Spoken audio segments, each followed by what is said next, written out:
Hello, I'm Isaac Kardon, and this is The World Unpacked.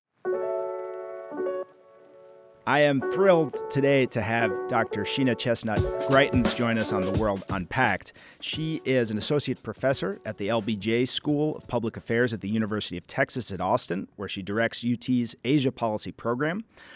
She's also visiting associate professor of research in Indo-Pacific security at the China Land Power Studies Center of the U.S. Army War College's Strategic Studies Institute. She's also the editor of the Texas National Security Review, and finally, and most importantly, a non-resident scholar here at the Carnegie Endowment for International Peace. Welcome, Sheena. It is a pleasure to have you. Thanks, Isaac. I'm happy to be here. Thanks for having me.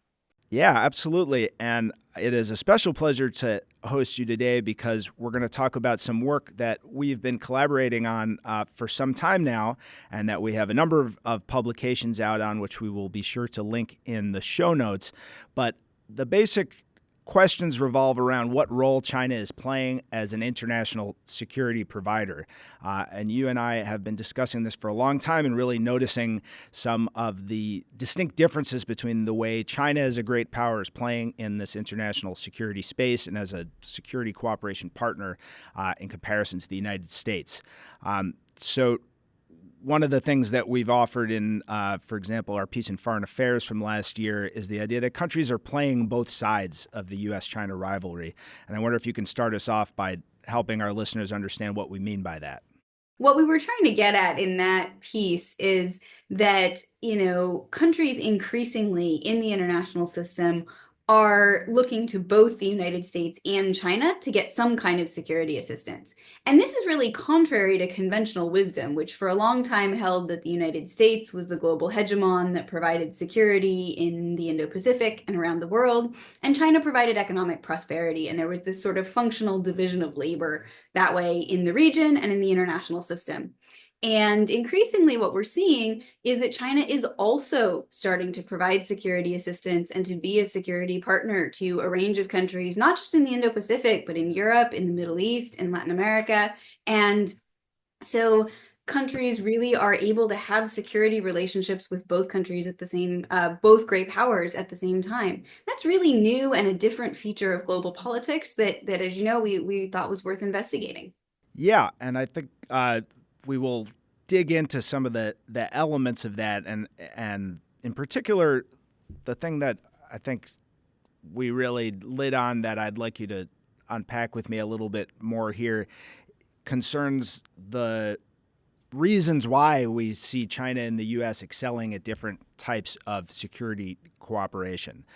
So I'm curious, what can we say about why it is that China is now becoming a security provider? What is its national security goal in that, and how does that compare to the United States? Yeah, that's a great question, and one that I think is worth maybe going into a little bit of depth on. The United States for a long time has been an international and regional security provider, and it does that through a network of alliances and partnerships. And while it does do some foreign internal defense, it does do some security force assistance and some police and law enforcement training. A lot of its security outreach is really oriented toward providing regional security to its partners and allies through cooperation, particularly at the high end of conventional military capabilities, and it's led and primarily implemented by the U.S. Department of Defense.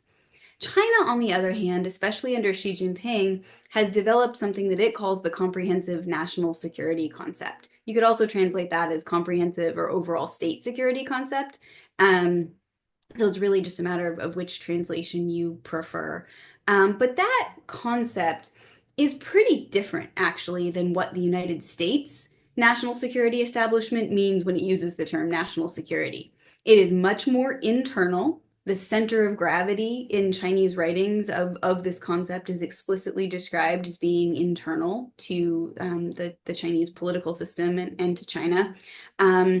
It is explicitly focused on regime security for the CCP when we're talking about comprehensive national security for China.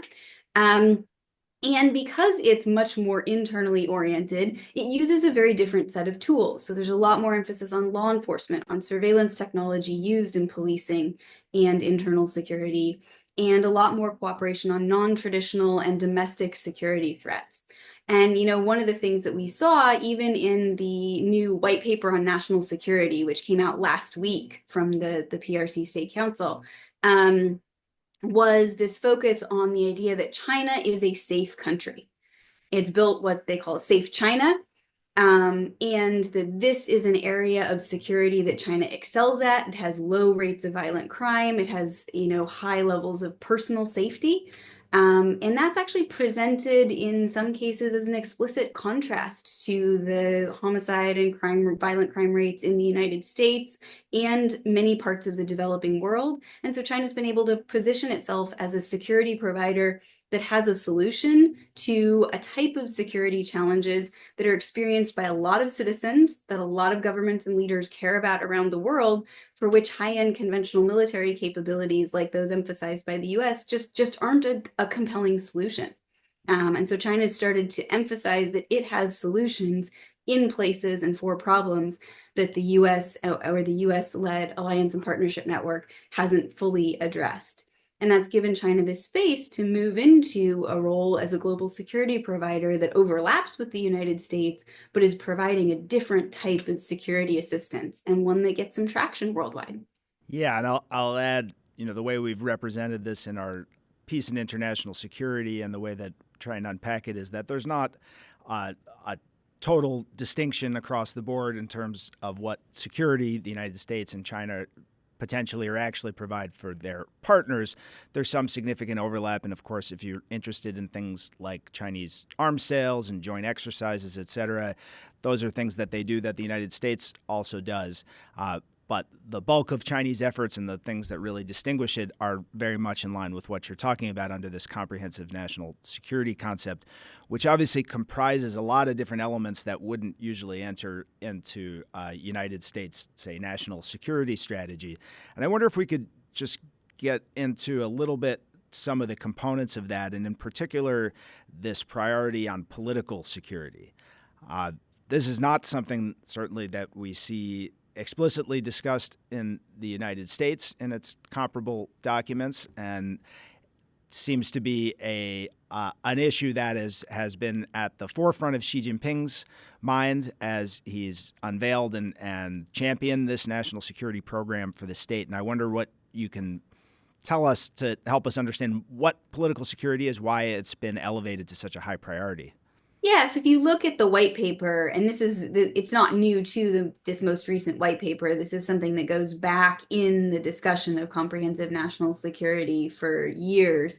They describe political security often as being the core, or the foundation of the comprehensive national security concept. And political security, if you then say, okay, well, what is political security exactly? That's not a term that's obvious to a lot of us, and especially to people, I think, who don't follow China. It's defined as the security of China's socialist system, the leadership or the authority, rather, of the Chinese Communist Party Central Committee, and Xi Jinping as the core of the leadership and the party leadership. And so it really is a regime security concept. And so sometimes you'll even see things like, I remember after the very tense meeting between U.S. and Chinese officials in Anchorage under the Biden administration, Chinese state media published something where they said the red line that cannot be crossed is the governing status of the Chinese Communist Party. And so comprehensive national security is, as the name indicates, comprehensive. Xi Jinping started with around a dozen components of comprehensive national security, and I think we're now up to almost twice that many. So we have everything from military security and political security, again, political security being described really as the foundation, to international security, to economic security, food security, energy security, data security. And these sort of components of it, this ever expanding sort of sense of what it means for China to be secure. But at its core, it really is about securing China as an entity or as a country that is led and ruled by the Chinese Communist Party, and protecting the regime and the system that it oversees. And interestingly, right, one of the things that is also explicit in the language is that international security is a support for the comprehensive national security concept. And again, that's very different than the way that the DoD or the United States national security establishment thinks about what national security is and who it's for. Yeah, and I guess just to draw out this contrast more in describing China's emphasis on these internal matters and on political security, one of the things that I think really helped us develop this idea is this market analogy, the idea that there is a demand for security goods and services, say, out in the international environment, and other countries may actually share significant elements of China's national security outlook in ways that we don't readily understand or see from the United States, from our geographic remove across the oceans, and without, at least historically, great levels of domestic political instability and regime insecurity. But how would you help us think through this kind of third country position in this division of labor? How important are the third countries in terms of determining what kind of national security or security cooperation they are able to get from the U.S. or China? Well, it depends a lot on the particular country and how they see the security threats that they face. So some countries have a high degree of external threat and a pretty low degree of internal instability or internal threat, particularly if they're stable democracies. Other countries are much more preoccupied, as authoritarian regimes tend to be, with things like the threat of domestic revolution, of what China calls color revolutions, pro-democracy movements. But in other cases, there are parts of the global South that where it's not as much political. It's more about non-traditional security challenges like crime and a level of lack of sort of order and a lack of public safety. And so there's a really, I think, heterogeneous set of countries that might be interested in security assistance from China, because the nature of the security challenges that China can address could be political in origin and could be something that an authoritarian regime feels particularly threatened by, or they could be more basic problems of public safety, where China has developed a toolkit that it has said and presented itself as being really good at offering solutions for.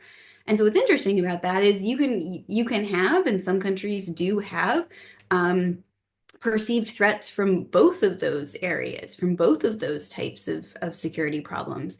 And so when they do, that tends to be where we see this overlap, what the IS piece calls security, the international security piece calls security hybridization, where a country might be getting external or regional defense cooperation and security assistance from the United States, but also have a robust program of internal security cooperation with Beijing. And we see that in places like Vietnam, the UAE, Hungary, in China's outreach to the Pacific Islands, which get some security assistance from both the US and Australia, sometimes Japan. Right? And so what we're seeing is this increasing overlap in security provision in a lot of third countries. And frankly, it makes some sense if I'm the leader of a third country to shop around for the best deal and the most assistance I can get from my international partners. And I think that's the logic we were really trying to unpack in the work we've done so far and the work we're hoping to do in the future. Yeah, and I guess some of the eager students of international relations here may wonder whether or not this is just another example of something that people might have called hedging or omnibalancing, and I'll leave that as a teaser, and we won't go into the theoretical side. But we ultimately think that this security hybridization phenomenon that we're seeing is really quite distinctive to what Xi Jinping might call the new era, but that we recognize as an era of higher levels of great power competition, certainly than we grew up with, and particularly fluid international security environment. So yeah, it's really different from, for example, the Cold War period of bipolar geopolitical competition. Maybe maybe you want to go into this a little bit later, but it is, during the Cold War, the U.S. And the Soviet Union really kind of monopolized internal and external security assistance among their client states, and we didn't see this kind of crossing of Cold War geopolitical divides.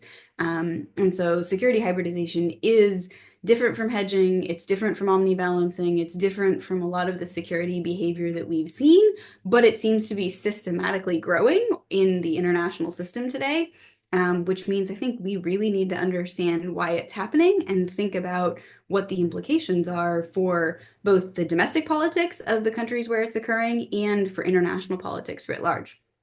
Absolutely. And we will tack back to those issues before we close. But for now, let's move from the conceptual to the concrete with respect to these so-called third countries, and talk in particular first about Vietnam, which I think is the case that you and I have had the most interesting discussions on and have found some sort of confusion conceptually and practically in Washington and in the broader international security studies community about how we should understand what Vietnam's security orientation is. So what can we say about what Hanoi wants from Washington and what it wants from Beijing and what it's getting from them?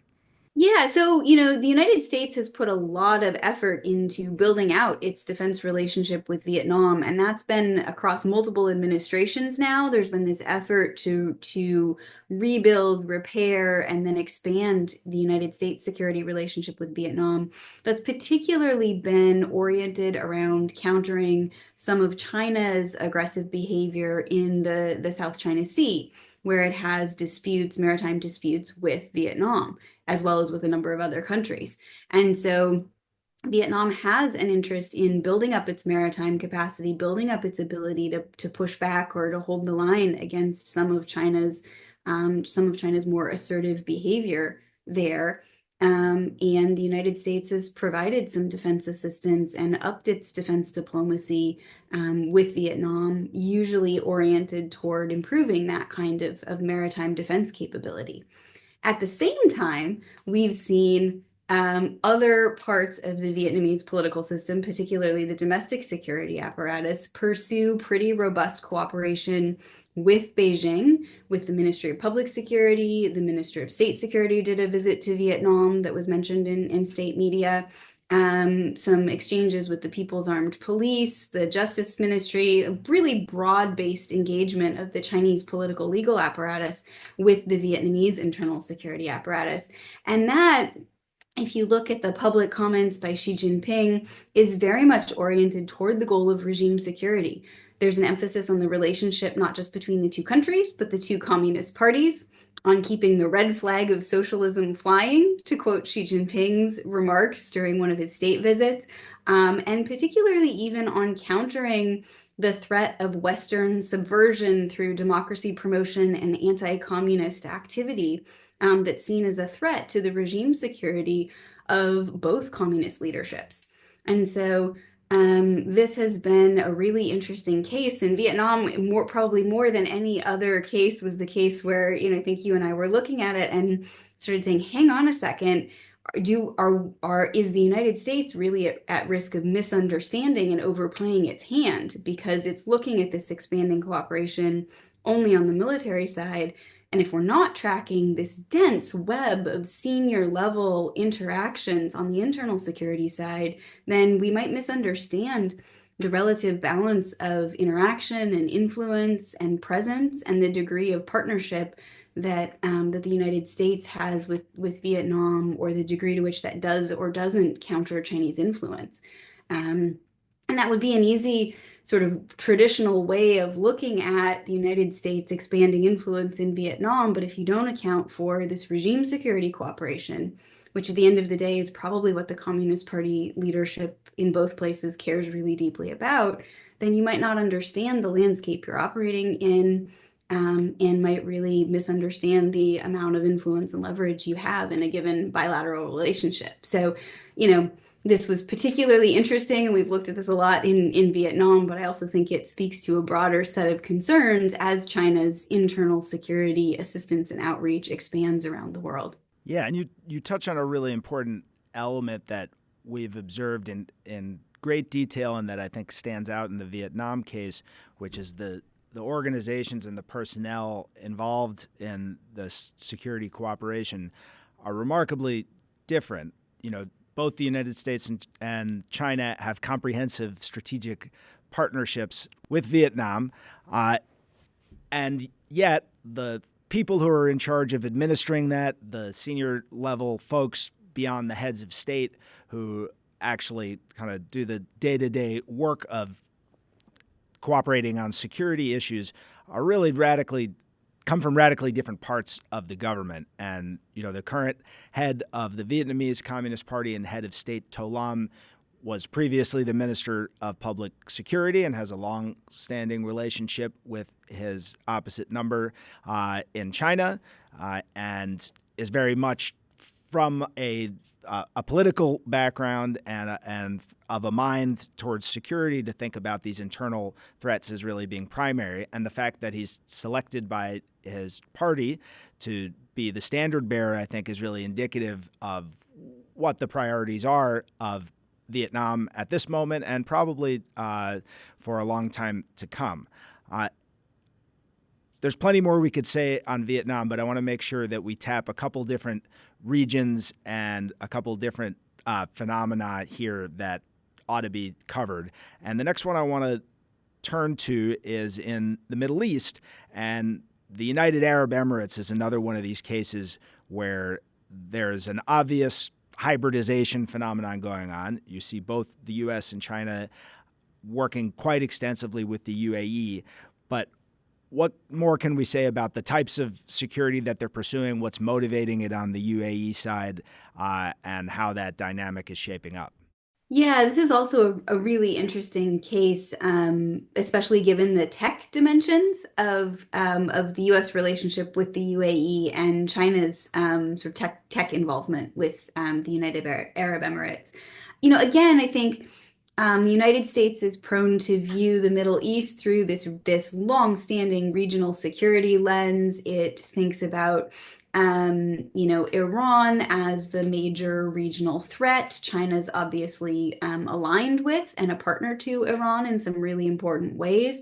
And yet the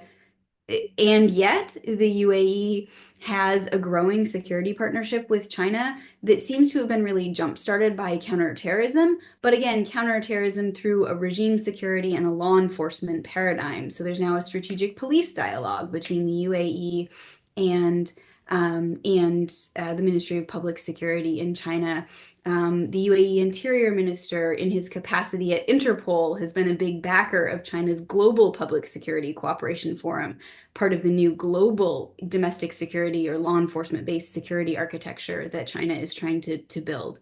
And so, again, you see that there is, the UAE has a pretty robust defense partnership with the United States and some real significant tech cooperation as well. And yet that has not precluded this police, law enforcement, internal security, and counterterrorism cooperation. But even the counterterrorism is less a matter of the Houthis and other regional security actor terrorism sort of ways of thinking about the terrorism challenge. It's much more about terrorism as a potential internal security or political threat, particularly as it relates to China's Uyghur Muslim population. And so, again, we see the Venn diagram overlap, right? There's some security cooperation that both actors are doing with and in the UAE, but there's also these areas in which the purpose and the form of the security cooperation is quite different. And it just, again, speaks to this phenomenon of hybridization, where you now have two great powers operating in and trying to build out security cooperation inside a third country, with effects that might actually be pretty hard to predict. Yeah, and I'll add, speaking of unpredictable effects, some of the more recent developments in the U.S. relationship with the UAE in particular, showing openness and enthusiasm towards selling a lot of advanced microprocessors, semiconductors, to the Emirates and other Gulf states to set up data centers. If we start to connect that with the ways that China has tried to work its way into that tech sector. There's been a back and forth. G42, this big firm that had a Chinese nexus, ended up being brought under the Microsoft aegis. But I think we're set to see this security competition in a really interesting way in this technology space in the UAE. And I think there's a lot of legitimate concern about how some of that technology would diffuse. There are some uses of that technology that the United States is probably not going to be enthusiastic about, but China, with its emphasis on counterterrorism in a different way, the idea that it's basically just targeting your political opponents, I think can make a lot of use of this technological capacity, and certainly the idea that they can use those data servers to train their AI models is another element of this security dynamic. Before we move on to another case, let's take a quick break. Thanks for listening to The World Unpacked from the Carnegie Endowment for International Peace. If you enjoy the show, make sure to check out other audio series and podcasts from Carnegie. Subscribe to Carnegie podcasts on popular podcast platforms such as iTunes, Stitcher, or wherever you listen to podcasts. Now back to the show.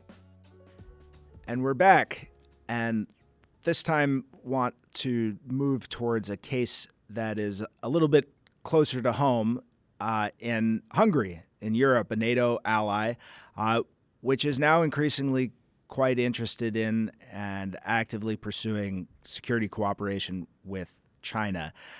I'm wondering if you can help our listeners understand a little bit why a NATO ally, perhaps a somewhat unreliable NATO ally at this point, but a NATO ally nonetheless in Hungary, is actively pursuing a security relationship with China. What are the contours of that relationship? How can we understand this in this new era of security competition that we're witnessing?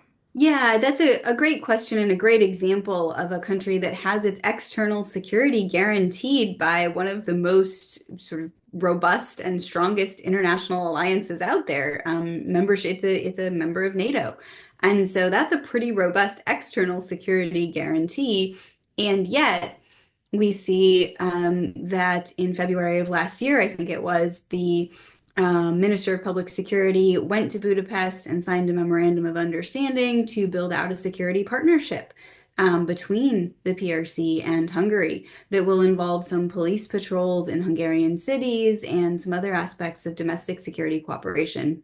And I think we probably want to put this in the context both of Hungary as one of Europe's most prominent backsliding democracies, and also a country that has been more closely aligned with or more of a conduit of Russian influence in the debates and discussions over Ukraine and other European security issues and challenges than any other country probably in Europe.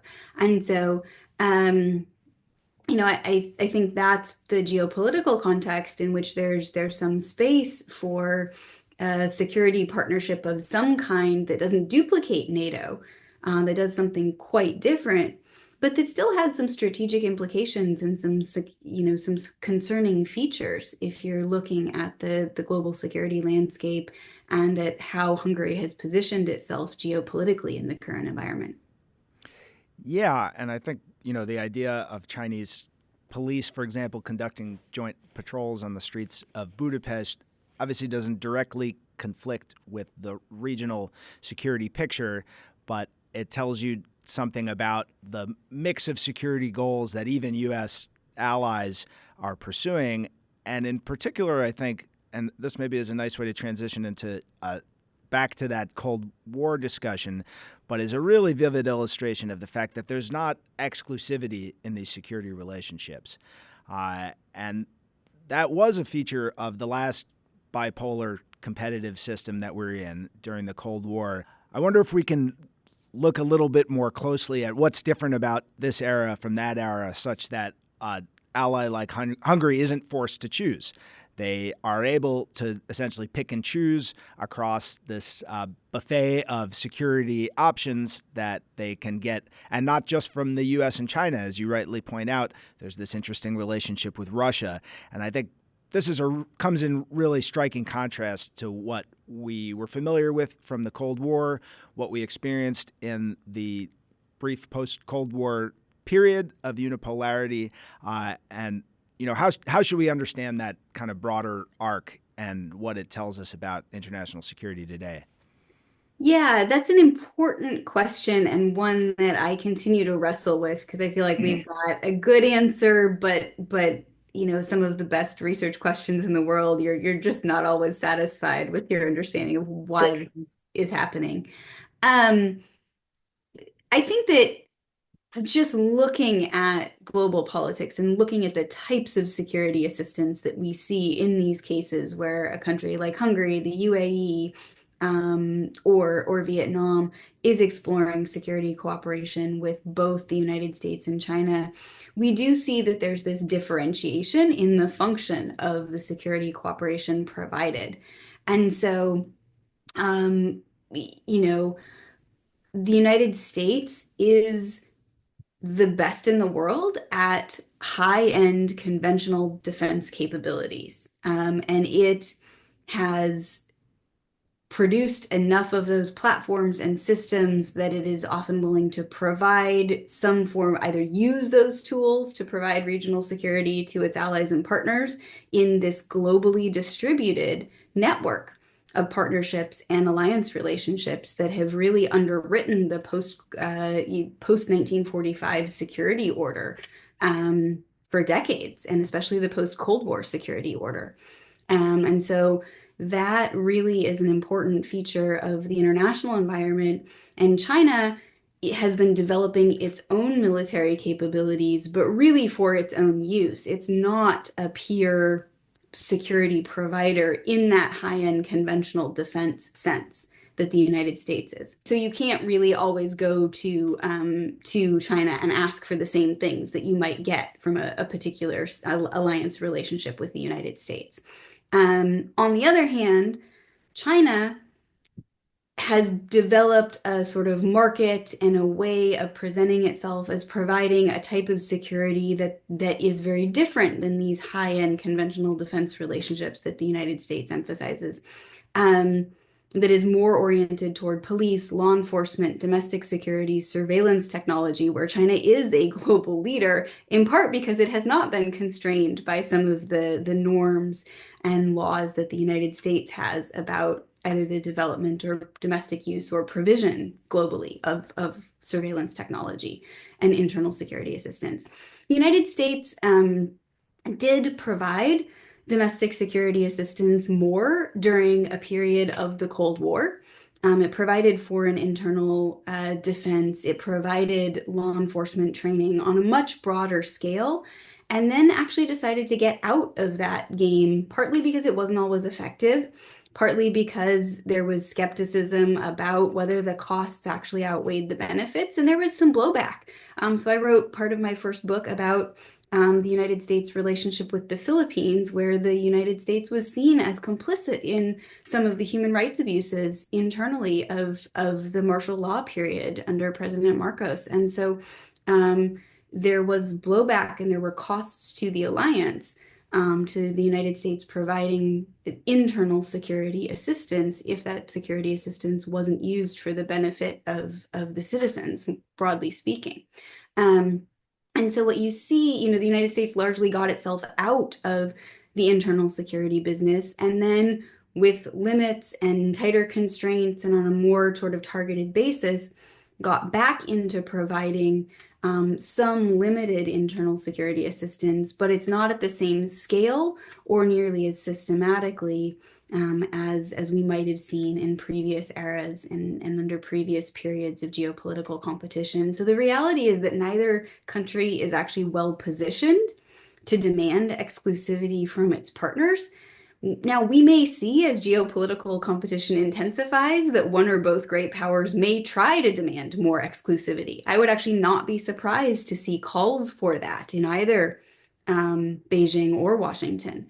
But I don't know how effective it will be if there isn't a good actual substitute from the other great power, or countries now increasingly feel like they have economic and some security freedom of action. And so they have the ability to engage in what, and we quote this in one of our pieces, what former CIA Director Bill Burns called these non-monogamous security relationships. The reality is that neither great power is in a strong position to, and now we have a precedent over time of great powers not demanding exclusive security relationships that span the external and the internal security spectrum. And the United States doesn't necessarily want to provide regime security to the Communist Party of Vietnam, nor would you or I probably advise that the United States make a policy of trying to outcompete China to prop up dictators by providing repressive capacity. That's probably not the purpose to which I would like to see American security power put in the world.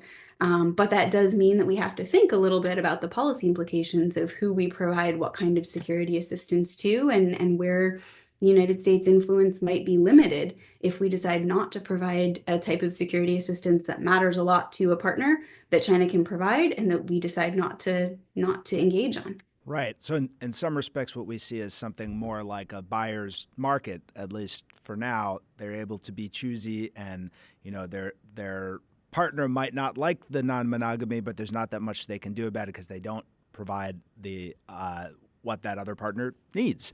And I think that this focus on third countries is one of the most important parts of this analysis, and that's really what leads to some of the insights that we've gotten. But I want to tack back now to the great power framing again and think a little bit more about what it is that the U.S. and China get out of this.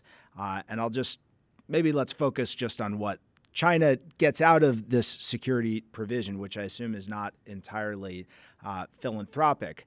Now, on the U.S. side, it's pretty clear what the purpose of the U.S. alliance relationships was historically, even if there's some debate about their functions today.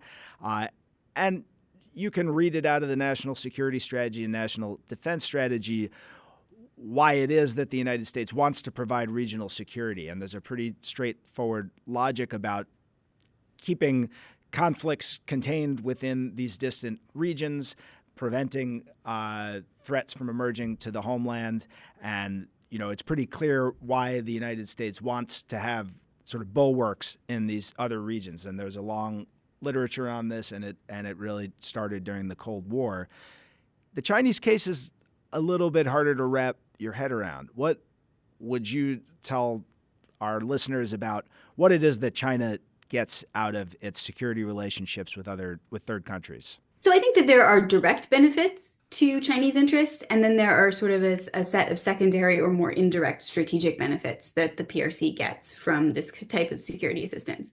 One is that as China's global economic footprint has expanded, you see Chinese citizens and Chinese businesses in a growing number of places around the world. Not all of those places have high degrees of public safety and political stability. And so one of the things that Chinese policing or internal security assistance can do or could be doing is to protect the safety of or security of Chinese interests abroad. And there's actually some interesting language from the public security folks talking about how as China's overseas presence has expanded, that actually pushes the boundary of the PRC out beyond PRC borders because it encompasses these overseas companies, business interests, and people. And so they are, just because they're beyond the borders of the PRC doesn't mean they're less entitled to state protection, is kind of the implicit logic in the way that that's talked about. So that's the direct benefit that China might get out of providing this kind of security assistance in places where it has citizens and an economic interest or presence.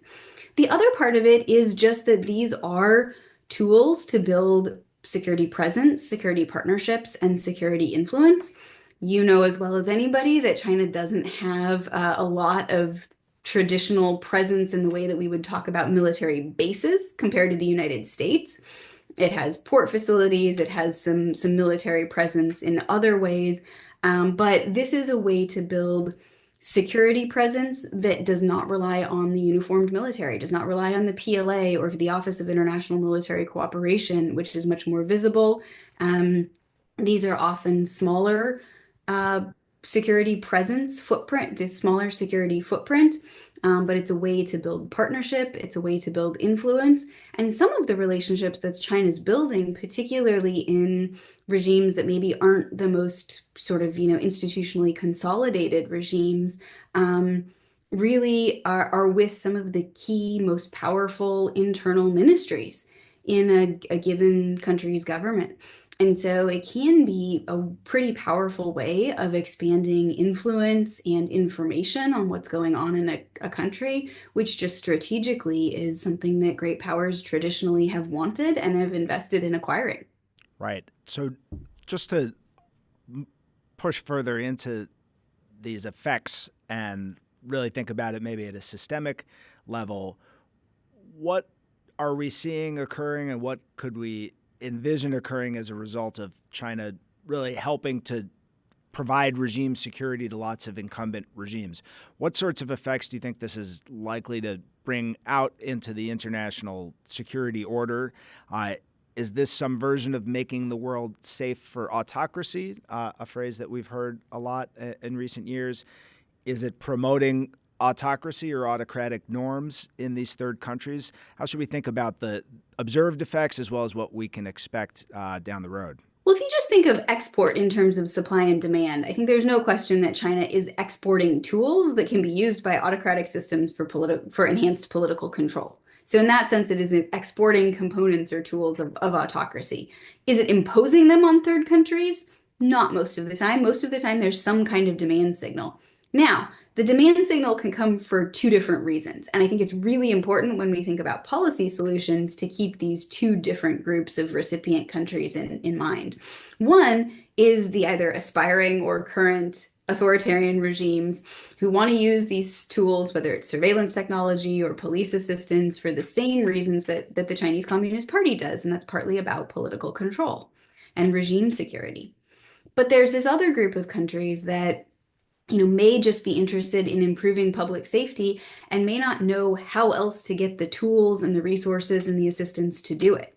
And so I think it's important to keep in mind that for that set of countries, you might actually be able to put some safeguards around a safe city platform to protect civil liberties, to do surveillance oversight of the kind that has now developed in a number of countries around the world, to protect rule of law, to protect citizens' rights from infringement or from overreach by government security organs. There's a group of countries for which those kinds of safeguards might be welcome and really important. There's another group of countries where that might not be a goal that the country's political leadership has. And so therefore the United States offering or trying to provide some of those protective tools might not be as welcome or as effective. In that case, I think much more about the potential implications for political instability in a given country, because if you have the United States providing assistance and capacity building to a military and China building up the internal security apparatus, we know statistically and in global comparative perspective that kind of counterbalancing among security forces is a recipe for potential political instability. And so I think it's something that the United States needs to look at if we are investing in building military relationships in a place, and that might, where China is also involved, and the risk of political instability is going up. I, as a strategist, would want to know that and would want to be mindful of that. And if I was a, commander of local U.S. military forces, I would want to know what the operational risks were so that I could behave appropriately. And so I think that there are lots of reasons why we might care about this growing overlap, and why it might matter for stability as well as for U.S. interests and overall international security abroad. Yeah, and so we're already shading into some sort of prescriptive elements that emerged from this research.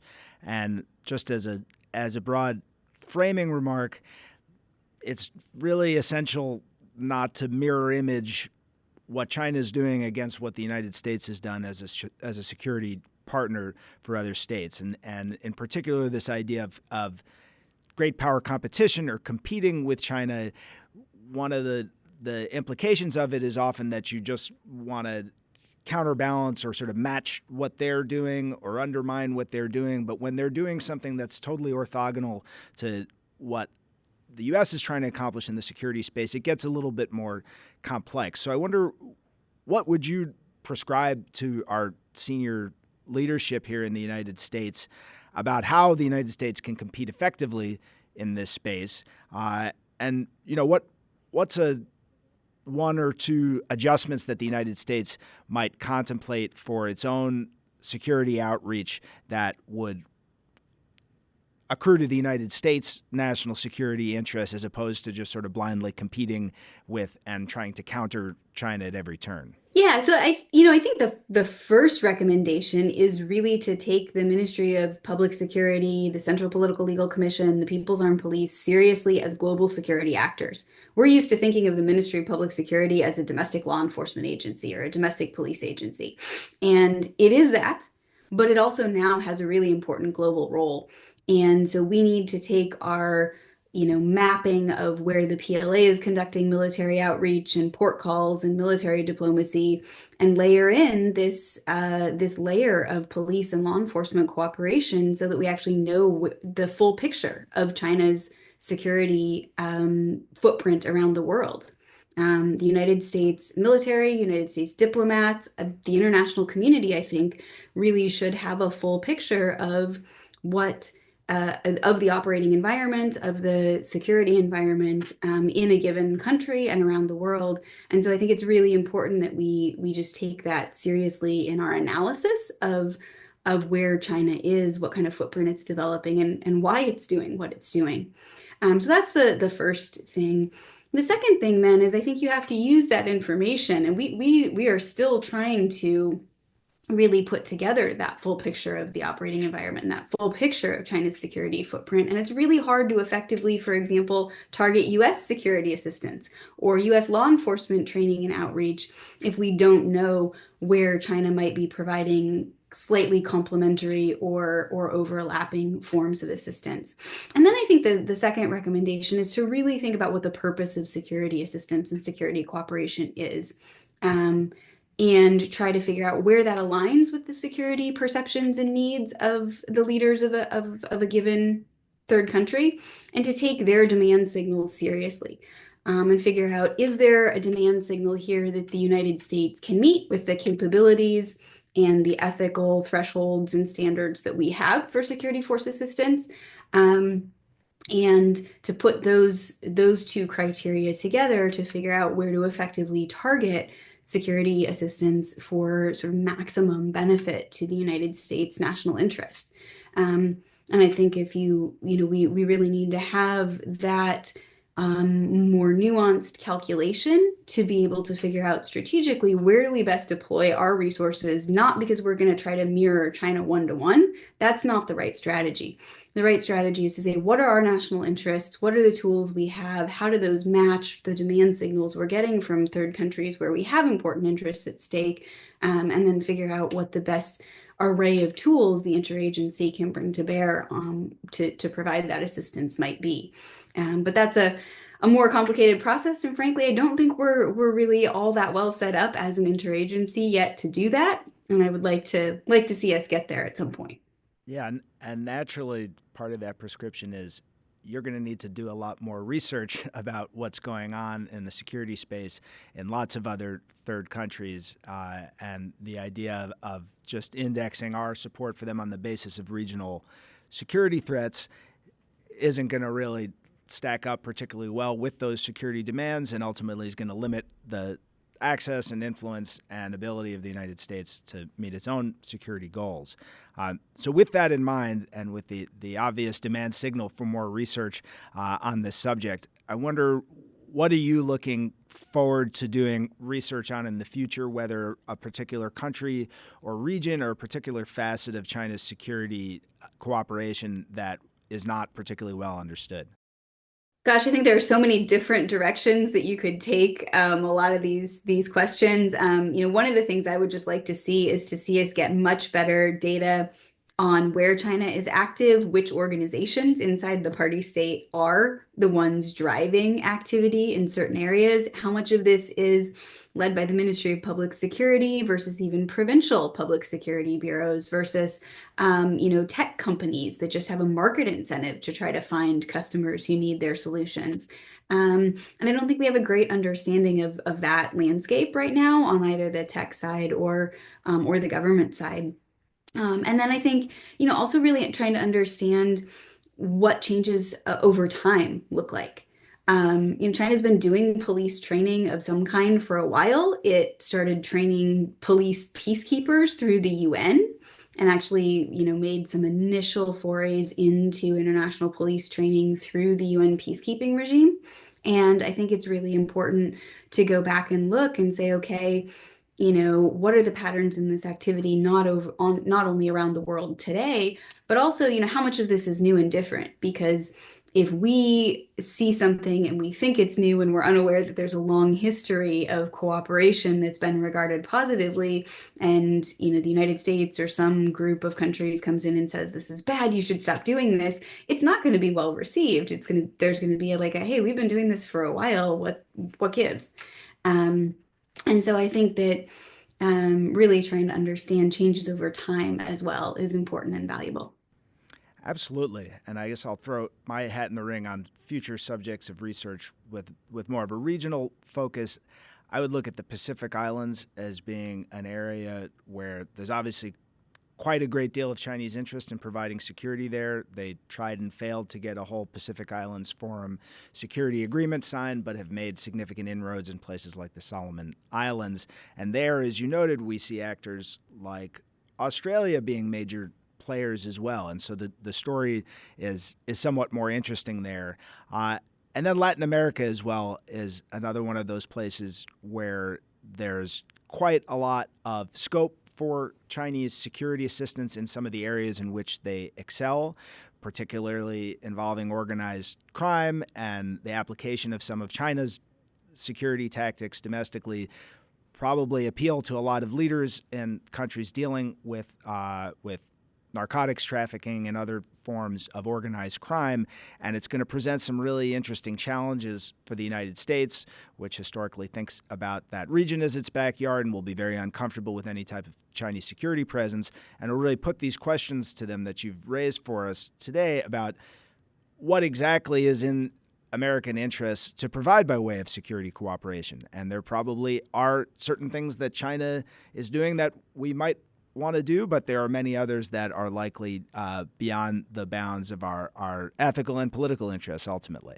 So with that, hopefully progressive and forward-looking research agenda out there and inspiring others to jump into this space, I just want to thank you, Sheena, for being a great collaborator and a great guest on The World Unpacked. So look forward to continuing the conversation soon. Thanks. Appreciate the chance to come on and talk with you about it today, and look forward to listening to the rest of the podcast soon. You said it, Sheena. Thanks again. You've been listening to The World Unpacked, an audio production of the Carnegie Endowment for International Peace. Views expressed are those of the host and guest panelists and not necessarily those of the Carnegie Endowment for International Peace. Subscribe to Carnegie Podcasts on popular podcast platforms such as iTunes, Stitcher, or wherever you listen to podcasts. You can find our episodes on Carnegie's YouTube channel as well. Learn more at thecarnegieendowment.org. Heewon Park is our executive producer and audio engineer. I'm Isaac Kardon, Senior Fellow in the Asia Program and the host of this episode of The World Unpacked. Thanks for listening.